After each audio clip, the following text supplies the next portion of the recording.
Diga aí, pessoal, tudo bom? Bom dia, meu nome é Denilson, certo? Vim aqui compartilhar meu estudo do Vem Segue-me com vocês dessa semana, né? Do dia 21 até o dia 27 de junho, certo? Então aqui, ó, essa semana, como vocês podem ver, estudaremos Doutrina e Convênios da seção 67 até 70. Né? A frase de efeito que foi colocada é essa: ó, valiosas como as riquezas de toda a terra. Aqui tem uma dica muito boa. Ele fala assim, ó, embora muitas das revelações de doutrina e convênios tenham sido dirigidas a determinadas pessoas em circunstâncias específicas, elas são úteis para todos. Então, este aqui foi o testemunho dos dois apóstolos quanto à veracidade do livro de doutrina e convênios. É algo interessante isso aqui porque isso não só se aplica à doutrina e convênios, né, mas a todas as outras escrituras, o livro de Mórmon, a Bíblia, né, Pérola de Grande Valor, enfim. Tudo isso realmente se aplica para nós. Às vezes, dependendo da escritura, não se aplicava nem ao próprio pessoal da época, né? Digamos assim, né? Como o livro de Mórmon. O livro de Mórmon foi feito literalmente para hoje, apesar de ter sido feito no passado, né? Mas foi feito para hoje. E Doutrina e Convênios, eles são as revelações mais modernas que a gente tem, né, em escrituras. Então elas, apesar de ter sido feitas lá no ano de 1800, elas servem para todos nós hoje em dia, né? Basta que possamos ponderar com carinho e sabedoria e fazer da melhor forma, aplicando em nossas vidas. Então o contexto é esse, ó. De 1828 a 1831, o profeta Joseph Smith recebeu muitas revelações do Senhor, inclusive conselhos divinos para algumas pessoas, instruções sobre a administração da igreja e visões inspiradoras dos últimos dias. Mas muitos dos santos não as tinham lido. As revelações ainda não tinham sido publicadas e as poucas cópias disponíveis eram escritas à mão em folhas soltas que circulavam entre os membros e eram trazidas pelos missionários.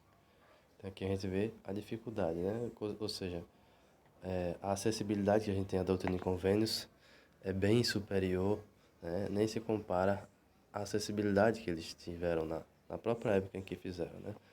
Pode até ser uma ironia, mas hoje em dia se cumpre aquela promessa, né? Que diz que o conhecimento se espalharia, né? O Senhor disse, o conhecimento iria se espalhar de uma forma inimaginável, e é o que a gente vive hoje. Na continuidade, ele diz assim, ó, então, em novembro de 1831, Joseph reuniu um conselho de líderes da igreja para falar sobre a publicação das revelações. Depois de buscar a vontade do Senhor, esses líderes planejaram publicar o Livro de Mandamentos, que foi o precursor do livro atual de Doutrina e Convênios. Logo, todos poderiam ler por si mesmos a palavra de Deus, revelada por intermédio de um profeta vivo, uma evidência real de que as chaves dos mistérios do reino de nosso Salvador foram novamente confiadas ao homem. Por essas e muitas outras razões, os santos daquela época e de hoje consideram essas revelações valiosas como as riquezas de toda a terra. Então aqui a gente pode ver, ó, que quando Doutrina e Convênios foi lançado, primeiramente, ele não se chamou Doutrina e Convênios, né? Mas sim o Livro de Mandamentos. Algo muito interessante. Essa primeira parte aqui é que ele dá como para estudo pessoal. O título é Deus apoia seus servos e as palavras que eles falam em seu nome. Isso aqui ele vai nos explicar, né, nessa parte que, e assim como a próxima parte, né, a inspiração do Espírito Santo reflete a vontade do Senhor. Primeiro aqui ele diz que o Senhor ele apoia a gente, né? Apoia todos os que falam em seu nome, né? E o que isso quer dizer? Muitas vezes as pessoas acham que para ser um servo de Deus tem que ser alguém totalmente formado, tem que ser formado em teologia, tem que ter diploma da faculdade tal, tem que ser um erudito, né, imenso. E não é assim, a gente sabe que está lá na Bíblia, né? O grande apóstolo, um grande exemplo são os apóstolos, né, de Jesus Cristo, que eram pescadores, né? Se eu não me engano, Enoque, né, que era gago. Assim, outros como muitos, a maioria em si eram simples, né? Essa é a verdade. Não eram tão estudados. Porém, o Senhor ele requer que, logicamente, busquemos a Ele, estudemos as Escrituras, para que possamos nos encher da Sua palavra e do Seu Espírito. Então, não precisa ser um erudito ou um gênio como Einstein, assim, para que tenhamos o apoio do Senhor, né?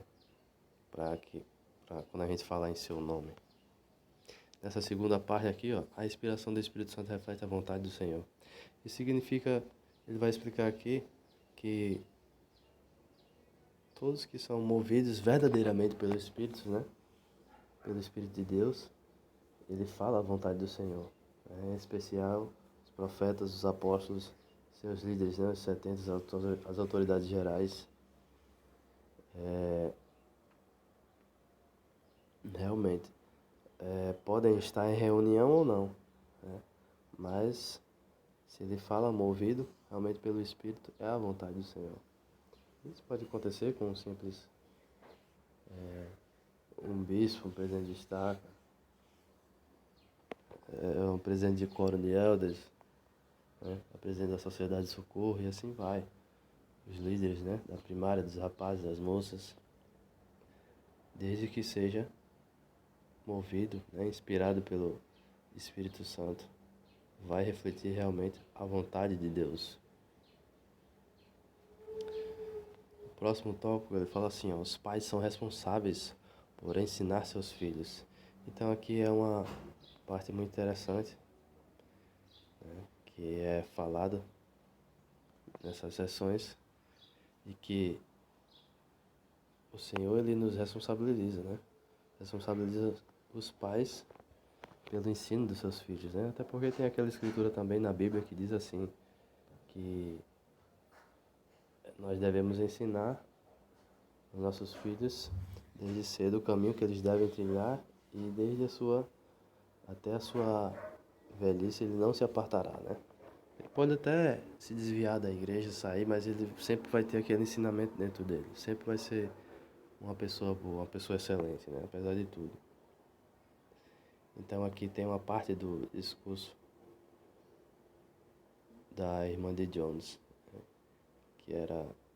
que é a ex-presidente da primária. Ela fala assim, ó, um ponto-chave para ajudar nossos filhos a tornarem-se resistentes ao pecado é começar bem cedo a incutir amorosamente neles as doutrinas e os princípios básicos do Evangelho, utilizando as Escrituras, as regras de fé, o livreto para o vigor da juventude, os hinários da primária e os outros hinos e nosso próprio testemunho pessoal, e essas doutrinas vão conduzir as crianças ao Salvador.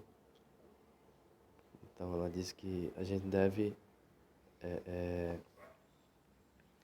para ajudar nossas crianças a crescerem espiritualmente fortes, né, emocionalmente também, em todos os aspectos, deve ensinar todos os princípios do Evangelho, né, e incutir, né, colocar de forma bem cedo e de forma amorosa, né, as doutrinas e os princípios do Evangelho.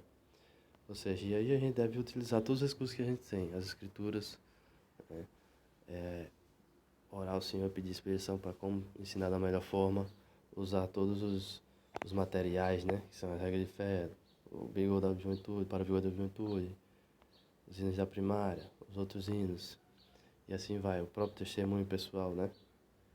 Então, com certeza é isso. A gente tem uma frase que diz que a gente é o que a gente come, né? Eu gosto de dizer que a gente é o que a gente consome, porque não só o alimento físico, né, mas o alimento também mental e espiritual. A gente vai se tornar aquilo. Então isso é muito importante, alimentar espiritualmente as crianças com o Evangelho desde cedo. Então é isso, pessoal. Sou muito grato por poder compartilhar essas coisas com vocês, deixar o meu testemunho, né? E o meu estudo aqui gravado no YouTube. Isso é bom para que a gente possa ver. Eu posso até ver depois, né? Isso é muito interessante. Então, se vocês gostaram, deixa um like aí, se inscreve, tá certo? Muito obrigado pela atenção de vocês. E é isso, galera. Valeu, tchau. Até a próxima.